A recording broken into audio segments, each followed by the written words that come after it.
Yukon River Quest 2026. We got 25 days left before the race, and time to clean up the boat. We've got the graphics done.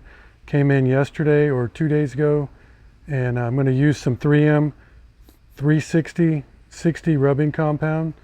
And we've already cleaned the bottom of the boat, all the scratches and stuff. You can still see some of the compound on there. This is on the Epic Kayaks 18X Sport that I'm going to be using in the race. And now what we're going to do is you can see all these rubbing marks just from everything the boat goes through of use. We're going to put some compound on that, and I'm going to come back and show you how we clean it all up. So you can see it's right above the Epic 18X. This is on the pilot left side.